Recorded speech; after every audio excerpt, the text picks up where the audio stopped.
Emmaňa salam. Bugünkü sapamyzda siz bilen fundamental analiz barada geçer. Fundamental analizleri nirde geçýäs, nähile görýäs, nirden edilýär, haýsy programmadan üstüne edilýär we fundamental analiz näme diýmek? Fundamental analiz bir aktiwyň, bir monetanyň, ýagny bir kriptovalutanyň, aýdalyň bu Bitcoin bolsun ýa-da altcoinlaryň biri bolsun, şolaryň arkasynda duran komandany, sazdaçylaryny kim çykarypdyr, näme maksat bilen çykarypdyr, näme iş etýärler. CoinMarketCap diýip sayt bar. Telefonda ISS kaçadam edip bilýäňiz, aşagdadan sylkasyna goýup geçersiz. Indi bärden CoinMarketCap'tan aşagdan sylkadan geçersiňiz we şu taýda registrasiýa bardyr. Registrasiýa edip bilýäňiz bärde kynal. Basýaňyz elektrony poçtaňyzy we parol ýazyp sazat account edämeli, hiç ýyl kyn ýeri ýok. We siziň adyňyzda bir CoinMarketCap stranyçasy açylýar. Indi bärde nämeler bar? Bärde kriptovalutalar bar. Indi ratinglary, nedavno добавлено şu emme funksiýalar, hersi aýry iş etýär. Birjalar bar, birjalary analiz edip bilýäňiz, haýsy birjalar näçin jerde, näçe obýom geçip dur, olara maýratyny görüp geçer. Soobществосy bar, produktlary bar, näme görüp bilýäs, CoinMarketCap'ın içinde, CoinMarketCap'da näme hödürleýär we şoňa beýle statary. Podrobnoda novostylar, akademiýalar, researchler, odatlar bardy da deýip geçer, görüp geçer. Faresyň ýygyna bolupdy, faresyň ýygnagyndan soň düşüpdi monetalar, şondan strah bolupdy. Ana şeýdip adamlaryň nastroýeniýasyna görä indeks ütkäp durýar. Egerde bir dada ün sersek, ýokarda näçe sanaky kriptovaluta bardygyny, näçe sanaky birja bardygyny, rynочный kapitalizasiýa, ýagny rynочный kapitalizasiýa diýenmizde общий kripto rynagyň kapitalizasiýasy, ýagny kripto rynakda näçe pul bar, näçe pul oborotda, şonu görkezýär. Şu wagt danny moment 1 trilliondon köp. Geçen boýça rynaklarda 3 trilliondon köp bolupdy. Indi şu wagt soňky 24 sagada görä 1.47% minusda. Obýom 24 sagatda 23 milliard dollar. Общий kripto rynakda soňky 24 sagada görä 63% ýokarlanıpdyr, galypdyr. Dominirowaniýa Bitcoin'a 48.9%. Bu näme diýmek bolýar? Bitcoin общий rynakda kapitalizasiýa näşe 1 trilliondan gowrak 1 trilliondan gowrak dollaryň ýozda teň, ýagny 48.9%-y hemmesi Bitcoin'na. 18.2% pullaryň Ethereum'da. Indi rynagy esasy iki sanaky dominirowat etýän monetalar Bitcoin we Ethereum. Ethereum gaz diýär, OnGway. Bular Ethereum setdaky, ýagny bir moneta perewod etjek bolamyzda, Ethereum setden uğraşjak bolamyzda, şondaky gazlaryň bahasy, şoňa gazlara görä-de komissiýalar ütkäp durýar. Bärde rynочный kapitalizasiýasyna görä ratinglarda goýulýar. Mysal üçin şu wagt birinji ýerde rynочный kapitalizasiýasy boýunça Bitcoin birinji ýerde, sebäbi 507 milliard dollar rynочный kapitalizasiýasy bar. Mysal üçin bunu biz nädip bilýäs? Rynочный kapitalizasiýa näme diýmek? Rynочный kapitalizasiýasy näle hasaplanýar? Size görkezip geçeýin. Indi şu taýda bärde Bitcoin'in bahasy çykýar. Egerde bir Bitcoin'i haýsy monetanyň içine girseňiz bärde bahasy çykýar. Aşagda bir günüň içinde, soňky 24 sagatyň içinde näçe prosent galypdyr, näçe prosent düşüpdir. Şu zatlary görüp bilýär. Aşagda izbranlylary goşup bilýär. Izbranlylary goşsak, hemişe biziň öňümizde Bitcoin çykyp durýar. Atslеживать portfeli diýär. Onu häzir soňraçyk görkezjek näde edilýänini. Ene rynочный kapitalizasiýa 507 milliard dollar. Obýomy Bitcoin'in 11 milliard dollar soňky 24 sagatyň dowamında. Dünkä görä 77% galypdyr. Obýom rynочный kapitalizasiýa 24 sagatyň dowamında 2.22%. Оборотное предложениýasy 19,5 million Bitcoin. 19,5 million Bitcoin'y şu wagt hemmesi rynakda. Общий Bitcoin'in maksimalne предложение diye 21 milyon sanaky Bitcoin var. Общий. Şondan kän çykaryp bolmaýan näçin sebäbi başda Bitcoin'in gurujulary ýa-da gurujusy onu hiç kim bilmeýär. 21 milyon sanaky smart kontraktynda ýazýar we şo smart kontrakty goýberýär we şu smart kontrakty hiç hil ýagdaýda üýtgedip bolmaýar. 21 milyon sanaň Bitcoin çykýar we şoň 19,5 milyon sanagy şu wagt rynakda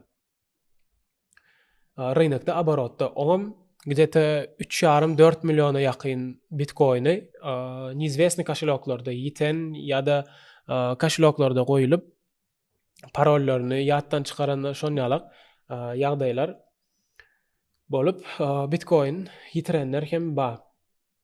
Полностью разведённая рыночная капитализация diye. Berde 546 milyar dollar.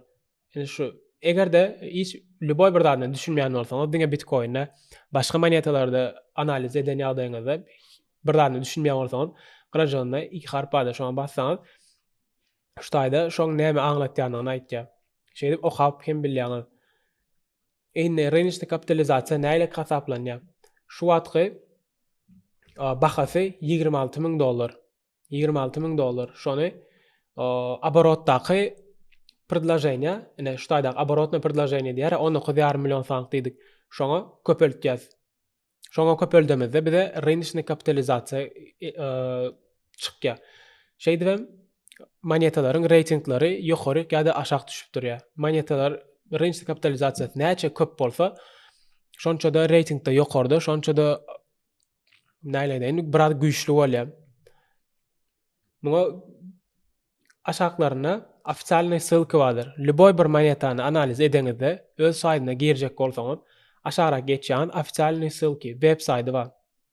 Web saýtlaryny görüp bilýän.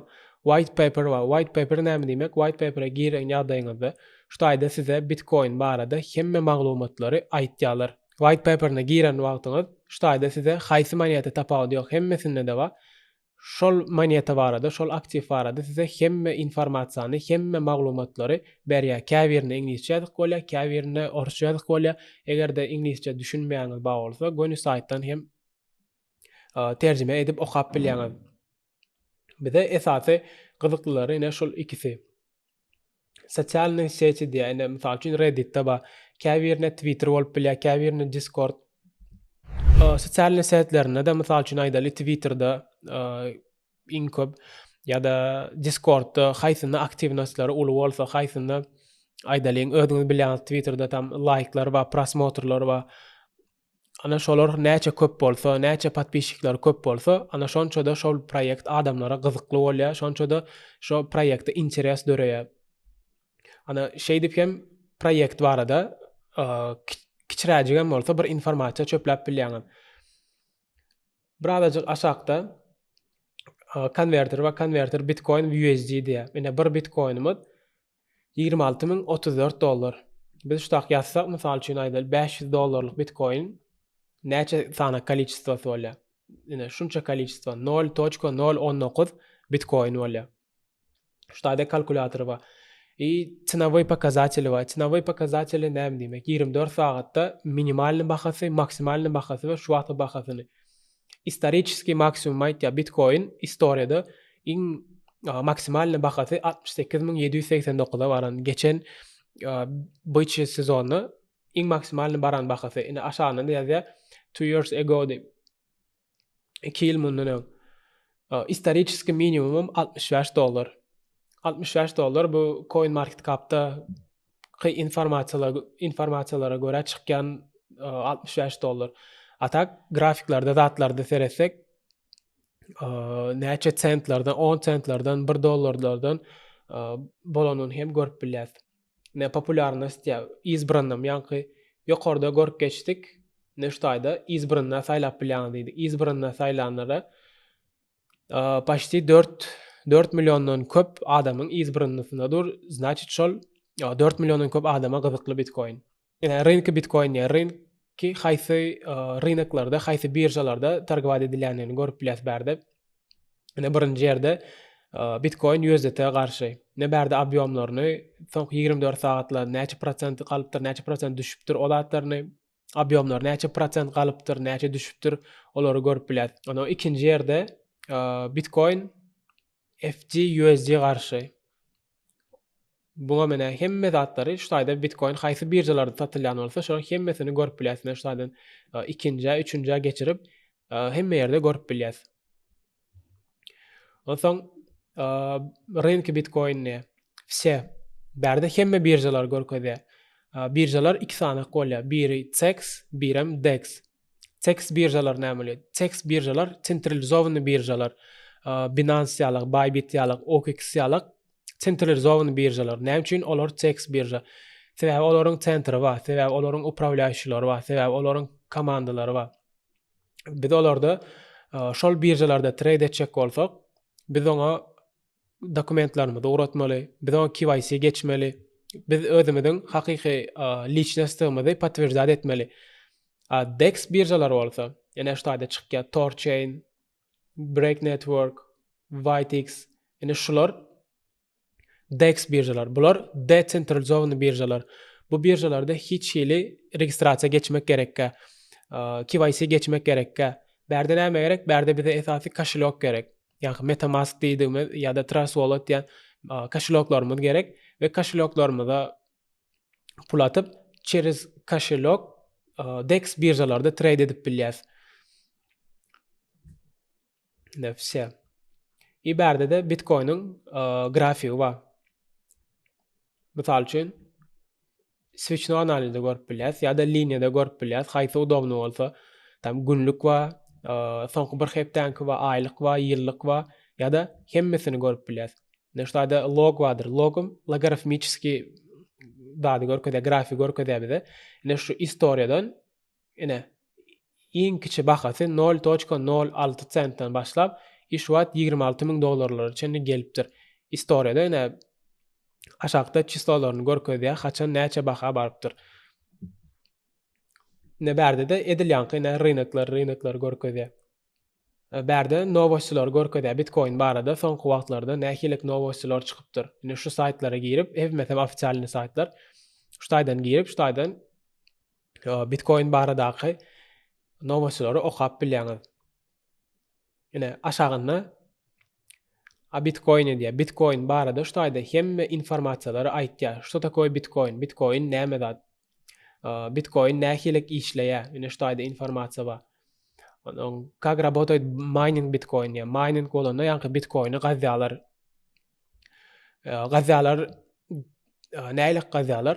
Olary mining etýärler, ýa-ni video kartalaryň kömegi bilen, kompýuterlaryň kömegi bilen, bilýänsiňiz minerler diýip eşdensiňiz, video kartalaryň kömegi bilen bitcoin gazýalar we birja geçirýärler. Şu wagt 19,5 milliony rynokda, ýene de 1,5 million bitcoin gal. Indi şo 1,5 million bitcoinim her ýylla ýa-ni mining edip rynoga çykarýarlar. Ondan soň как хранить bitcoin diýär. Ne şu taýda görüşüňiz ýalyk bitcoin barada berde diňe şu wagt bitcoin'e girdik, diňe bitcoin barada bir näçe sanak informasiýalar bar. Şulara girip hemmesi barada öwrenip informasiýa çöpläp bilýäňiz. Ýene analitika bar. Analitika bular уже aktiv kitov diye. Kitler näme diýmek? Kitler krupny igroklar. Kitleriň elinde näçe prosenti bar? Beýlekliň elinde näçe prosenti bar? Şunalyk analitikalar hem seredip bilýäňiz. Ne berde diňe Bitcoin'da isen başga monetalar hem görüp bolýar. Например, aýdaly любой bir moneta, tam Polkadot, Matic, ine top 14'däki Matic'iň içine girsek, mene Matic barada hem informasiýalar edilýän Bitcoin ýalyk berde hem görüp bilersiňiz. Ine приложение bar. Polygon barada şu taýda что такое Polygon diye. Polygonun näme iş etýändigi barada, näkilik setlerden ýöreýär, öz blockchain'i barmy ýokmy şo barada hemme informasiýalar aýtýar. Egerde bir aktiwiň, bir monetaň öz blockchain'i bar bolsa, значит şol top ýerde bolýar, top komandasy bolýar sebäbi her bir moneta öz blockchain'i gurup bilmeýär. Bu ören bir kyn iş. Aktivlaryň analizlerini edişimiz ýalyk birjalaryň hem analizlerini edip bilýär. Birjada spot birjalar görsek, berde nälik analiz edip bilýär. Mysal üçin topda nälik birjalar bar? Näçe içinde borotlar geçýär? Näçe monetalar trade edilýär? Näçe sanak trader bar? Haýsy aktivlar trade edilýär? Şolar barada hemme maglumatlary görüp bilýär. Ine mysal üçin imенно spot birjalarda Binance birinci ýerde atsenkasy 9.9, ýani 10 Ondan 9.9 yani iň uly otsyankalaryň biri. Koeffisient likvidnosti 850. Trading obyomy bir günde где-то 3 milyard dolar obyon geçýär. Ondan soň fiatny valutalar bar. Fiatny valutalar USD, euro, GBP diýämiz funt.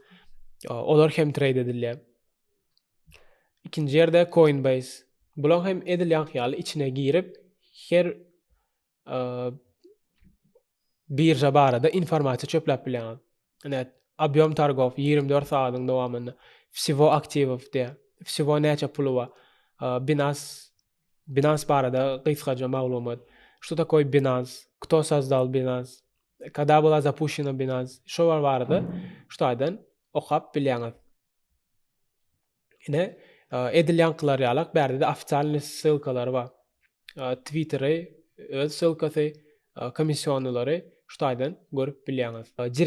Derivativ bolany futuresny targowla bolýar. Futuresny targowlada haýsy birinji ýerde Binance ýene-de. Şoň üçin köplenç hem spotowda hem derivativlarda hem futuresda Binance ulanylýar. İkinji ýerde futuresda Bybit. Metal üçin Binance'da 24 saatlyk derivativlaryndaky obýomlary 21 milyard dolar bolsa, Bybit'de 6 milyard dolar bilen ikinji ýerde. Birjalaryň açylan tarihlary iýulyň 17-nji ýylyň iýuly, 18-nji ýylyň marty. Derivativny birjalar barada da şoýdan maglumat alyp bilýäňiz. Birjalaryň üçünji görnüşi DEX'lar. Derivativdaky, spotowdaky görenlerimiň hemmesi DEX birjalardy. DEX birjalar edil aýdyp geçişimiz ýaly. DEX birjalar yani decentralizowany, centerlary bolmayan birjalar. Bulan arkasında bir komanda bar, bir komanda işletýär ýöne belli bir biri durmaýar. Biz olara dokumentlarymyzda öwretmeýär. Через кошелек alýas, через кошелек satýas. Alan monetalarymyz DEX birjalarda eger spotow koşeloguna geçýän bolsa, DEX birjalarda haýsy koşelogumyz bilen alsak, şo koşelogumyzda da alan aktivlarymyzy saklap bilýäs. DEX birjalarda birinji ýerde DivideX bar. Trading oborody 577 milyon dolar. İkinji ýerde Uniswap. Bärde de haýsy blockchain'da haýsy setde çykaranlygy şu gyrasynda skopkaň içine ýazýar. Ethereum blockchain'da Uniswap, Polygon blockchain'da Kain protokol bar. Ethereum blockchain'da Serve bar. Bärde de Ethereum'daky DEX'ler görüp bilýäňiz ýa-da Binance Smart Chain'daky DEX'ler görüp bilýäňiz. Edil şeýlede Arbitrum'daky, Polygon'daky kemme DEX birjalary görüp bilýäňiz. Şeýle hem podrobnyda novostlar bar. Soňky çykýan, soňky täze novostlar barada şoýdan okap bilýäňiz. Her bir proýekt değişli, her bir birjalara değişli, soňky täze çykýan habarlar, rynaga täsirini ýetirip biljek novostlar hemmesi şoýda çykýar gapdalyny sagatlar bilen şoýdan okap bilýäňiz. Akademide bärde bir zatlar öwrenip bilýäňiz. Altcoin'lar barada, Bitcoin barada, blockchain barada bärden özüňize interesli bolan zatlary, özüňize gyzykly bolan zatlary şoýdan öwrenip bilýäňiz. Käbirler inglizçe näse düşünmeseňiz gönü saýdyň özünden terjime edip öwrenip bilýäňiz. CoinMarketCap'da bize ýene bir gerekli zatlaryň biri aýdalyň siz spotowda monetalar alýan, aktivler alýan we dalga surawa saklap goýjak bolan. Saklap goýmak üçin siz näçeden alýan, näçe prosent rost berdi, näçe minusyňyz bar, näçe dollar minusda, näçe plusda, siz şoň hemmesini kontrol edip bilmeýäňiz we birjada da alan monetalaryňyz görünýär ýöne edil onça analizlary size görkezmeýär. Şoň üçin CoinMarketCap'da registrasiýa edeniňizden soň şoýda portfolio diýip bölejegi bar. Portfolio girýäňiz. Indi şoýda sozdать portfel edeniňizden soň добавить transaksiýa bar. Добавить transaksiýada aýdalyň siz Binance'dan Matic aldyňyz. maçyk allyňyz bärde kolичествосы nädäňiz? Kolичествосы Binance-da görkezýän näçe sanak allyňyz, näçe sanak maçyk allyňyz. Mysal üçin 100 sanak maçyk allyňyz we çyna zamanyýety diýär näçeden allyňyz. Näçeden allyňyz? Aýdalyň 48 centden allyňyz. 48 centden allyňyz 100 sanagy $48 boldy. Ibärde добавить transaksiýa diýär. Indi şu taýda bize şo alan maçygymyzy sredni çynamyza çenli hemme zatlara aýtýar. Çyna şu wagtga bahasy maçygyň 0,51 cent. 24 saatyň dowamyna 1,86% düşüpdir. Aktiv şu wagt $51. 100 sanak maçygymyz bar. Şu wagt $51 etdi. Eger edil şu wagt sataýan ýagdaýymyzda sredni çyna покупки $0,48 allyk.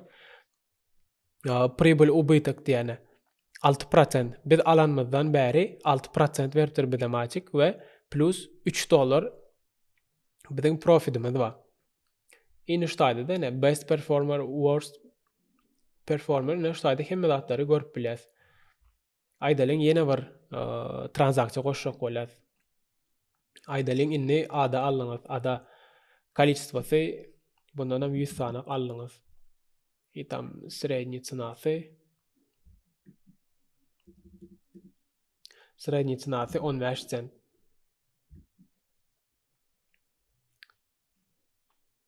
Indi edil adada şonýarak çykyp gel. Çyna diýen ýerinde şu wagtga bahasy näde? 24 saatyň dowamynda paşty 1% düşüpdir. Aktiv $24 100 sanak ada bar. Sredni çyna 15 cent. Pribulimiz $9. Şeýdip, şu taýda alan monetalaryňyzy portfeliňize goşup, şu taýdan portfeliňizi izarlap bilýäňiz.